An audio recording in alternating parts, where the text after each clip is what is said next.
With you, always. Day 1, I lie curled up on the chair in Ma's bedroom.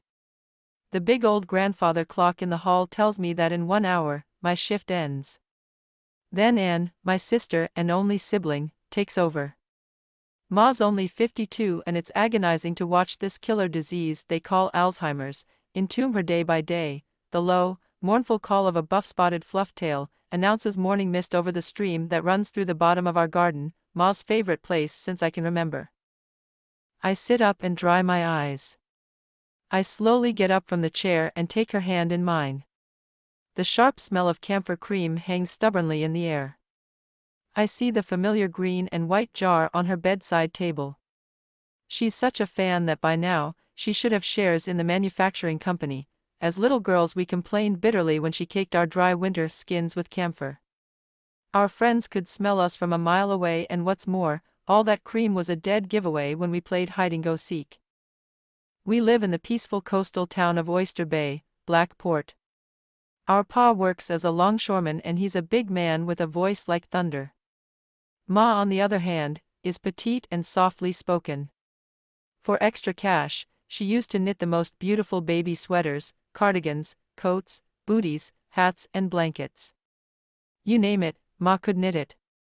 I feel sad that my babies will never get to wear her creations. Before the disease got the better of her, Ma received orders from as far as Stingray on the East Coast.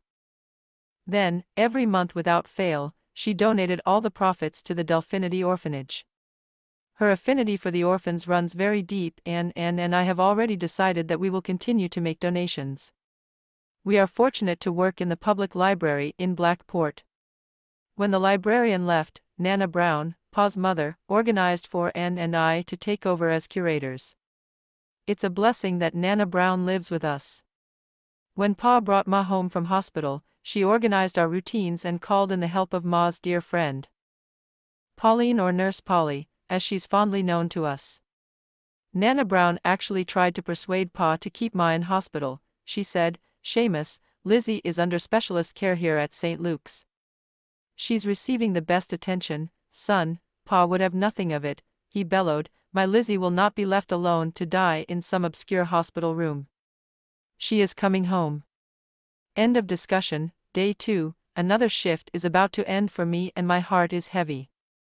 The old faithful strikes 4 a.m. and comes in shortly after and pats me on the back. She says, "Morning, Em. How's Ma?" She had a relatively peaceful night, and says, "Good. Go on, get some sleep. I'll see you later." I walk down the passage and hear Pa stir. He has been relegated to the guest bedroom. I decide to give him his coffee and breakfast in bed. I knock and ask in a low voice, "Pa, can I come in?" "Yes, come in." "Morning, my dear girl." "Not so loud, Pa, you come as if you've been sent. I need a cuppa to get me going." "Thank you, Emily, it's a pleasure. I heard you with Ma early this morning." "How is she?" "She had a good night." I gave her some water to drink and she quickly fell asleep again. "I can see you've been crying, Em. I know this is hard for you, it's hard for all of us. You still aren't getting much sleep, Pa. Don't worry about me, Emily." He gives me a big hug and sends me off to get some sleep. The birds are already chirping. They are oblivious to the ache in our hearts and unaware that our family patterns have changed. Day 3 ends late this morning. She's taking strain. I would never have imagined that we would be taking turns to look after our Ma. It was a shock when we started realizing that her mind was breaking down. Initially, we made light of the small changes in her behavior, but, as the disease dug its talons deeper, it was her sudden bouts of aggression that made us realize that she needed to see a doctor. The first incident came as quite a shock. On a typically hot and sluggish Saturday afternoon, Pa and Ma were having tea on the veranda. He said something which she must have misconstrued. Next, in an uncharacteristic fit of anger, her shoe went flying and hit Pa on the head. He was stunned and just sat still. And helped Pa, and I calmed Ma down as best I could.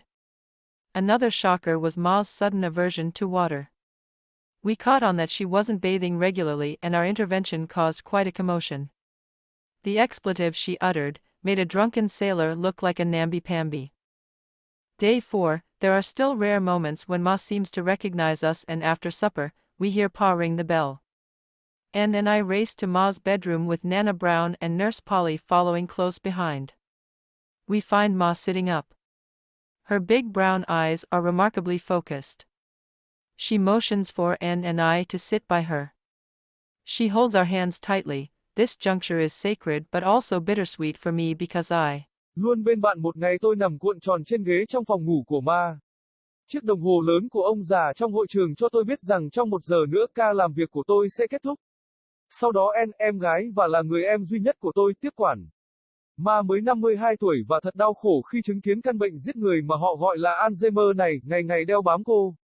Tiếng kêu trầm thấp, thê lương của một chú flaptail đốm bắp báo hiệu sương sớm trên dòng suối chảy qua cuối khu vườn của chúng tôi, địa điểm yêu thích của Ma mà tôi có thể nhớ được. Tôi ngồi dậy và lau khô mắt, tôi từ từ đứng dậy khỏi ghế và nắm lấy tay cô ấy trong tay tôi. Mùi kem long não bốc lên nồng nặc trong không khí, tôi nhìn thấy chiếc lọ màu xanh lá cây và trắng quen thuộc trên bàn cạnh giường của cô ấy. Cô ấy là một người hâm mộ đến nỗi bây giờ cô ấy nên có cổ phần trong công ty sản xuất. Như những cô bé, chúng tôi đã phàn nàn một cách cay đắng khi cô ấy bôi long não lên da khô mùa đông của chúng tôi. Bạn bè của chúng tôi có thể ngửi thấy chúng tôi từ cách xa cả dặm và hơn thế nữa, tất cả những thứ kem đó chỉ là món quà chết khi chúng tôi chơi trò trốn tìm. Chúng tôi sống ở thị trấn ven biển yên bình của vịnh Oyster. Cảng đen, bố của chúng tôi làm nghề đi bờ biển và ông ấy là một người đàn ông to lớn với giọng nói như sấm. Mặt khác, Ma nhỏ nhắn và nhẹ nhàng. Để có thêm tiền, cô đã sử dụng để đan những chiếc áo len đẹp nhất, những chiếc áo len, áo khoác, bút tì, mũ và chăn cho trẻ em. Bạn đặt tên cho nó, Ma có thể đan nó. Tôi cảm thấy buồn vì những đứa con của tôi sẽ không bao giờ được mặc những tác phẩm của cô ấy. Trước khi căn bệnh của cô thuyên giảm, Ma đã nhận được đơn đặt hàng từ xa đến tận Stingray ở bờ đông. Sau đó, hàng tháng cô đều quyên góp tất cả lợi nhuận cho trại trẻ mồ côi Delphinide. Tình cảm của cô ấy dành cho những đứa trẻ mồ côi rất sâu đậm và tôi và Anne đã quyết định rằng chúng tôi sẽ tiếp tục quyên góp. Chúng tôi may mắn được làm việc trong thư viện công cộng ở Cảng Đen. Khi người thủ thư rời đi, Nana Brown, mẹ của Pa, đã tổ chức cho Anne và tôi đảm nhận vai trò quản lý. Thật may mắn khi Nana Brown sống với chúng tôi. Khi Pa đưa Ma từ bệnh viện về nhà, cô ấy sắp xếp lịch trình của chúng tôi và kêu gọi sự giúp đỡ của người bạn thân thiết của Ma, Pauline hoặc y tá Polly, như cô ấy được chúng tôi biết đến. Nana Brown thực sự đã cố gắng thuyết phục Pa giữ Ma lại bệnh viện. Cô ấy nói, Seamus, Lizzie đang được chăm sóc đặc biệt tại St. Luke. Cô ấy đang nhận được sự quan tâm tốt nhất, con trai, cha sẽ không có gì về nó. Anh ấy gầm lên, Lizzie của tôi sẽ không bị bỏ lại một mình để chết trong một phòng bệnh tối tăm nào đó. Cô ấy đang trở về nhà. Kết thúc cuộc thảo luận, ngày 21 ca nữa sắp kết thúc đối với tôi mà lòng tôi chịu nặng. Chung tình cũ, đánh 4 giờ sáng. Andy vào ngay sau đó và vỗ nhẹ vào lưng tôi.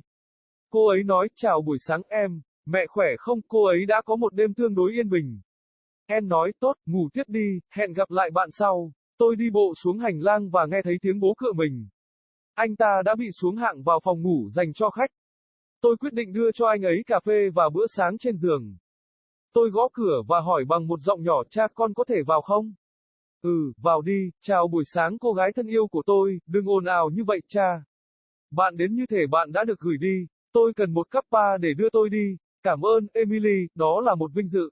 Tôi đã nghe nói bạn với Mã sáng sớm nay. Cô ấy thế nào? Cô ấy đã có một đêm tốt lành. Tôi đưa cho cô ấy một ít nước để cô ấy uống và cô ấy nhanh chóng chìm vào giấc ngủ trở lại. Tôi có thể thấy em đã khóc em. Tôi biết điều này là khó khăn cho bạn, điều đó thật khó cho tất cả chúng ta. Con vẫn chưa ngủ được nhiều, bố ạ, đừng lo lắng về tôi, Emily. Anh ấy ôm tôi thật chặt và tiễn tôi đi ngủ. Những con chim đã hót líu lo. Họ không để ý đến nỗi đau trong tim chúng ta và không biết rằng khuôn mẫu gia đình của chúng ta đã thay đổi. Ngày ba Anne đến muộn vào sáng nay. Cô ấy đang căng thẳng. Tôi sẽ không bao giờ tưởng tượng rằng chúng tôi sẽ thay phiên nhau chăm sóc mẹ của chúng tôi. Thật là một cú sốc khi chúng tôi bắt đầu nhận ra rằng tâm trí cô ấy đang suy sụp. Ban đầu, chúng tôi đã làm sáng tỏ những thay đổi nhỏ trong hành vi của cô ấy, nhưng khi căn bệnh đào sâu hơn, chính những cơn hung hăng đột ngột của cô ấy khiến chúng tôi nhận ra rằng cô ấy cần đi khám. Vụ việc đầu tiên xảy ra khá là sốc. Vào một buổi chiều thứ Bảy nóng nực và uể oải, Pa và Ma đang uống trà ở hiên. Anh ta nói điều gì đó mà cô ấy chắc chắn đã hiểu sai. Tiếp theo, trong cơn tức giận vô cớ, chiếc giày của cô đã bay và đập vào đầu Pa. Anh ta choáng váng và chỉ ngồi im. Anne đã giúp Pa, và tôi đã giúp Ma bình tĩnh nhất có thể. Một cú sốc khác là Ma đột ngột không thích nước. Chúng tôi phát hiện ra rằng cô ấy không tắm thường xuyên và sự can thiệp của chúng tôi đã gây ra khá nhiều náo động. Những câu nói khéo léo mà cô ấy thốt ra, khiến một thủy thủ say rượu trông giống như một chú chim bìm bịp. Ngày 4 vẫn có những khoảnh khắc hiếm hoi mà ma dường như nhận ra chúng tôi và sau bữa ăn tối, chúng tôi nghe thấy tiếng ba rung chuông. Anne và tôi chạy đến phòng ngủ của ma với Nana Brown và Nurse Polly theo sát phía sau. Chúng tôi thấy ma đang ngồi dậy, đôi mắt nâu to tròn của cô ấy được chú ý một cách đáng kể. Cô ấy ra lệnh cho Anne và tôi ngồi bên cô ấy. Cô ấy nắm chặt tay chúng tôi. Khoảng khắc này thật thiêng liêng nhưng cũng buồn vui lẫn lộn đối với tôi vì tôi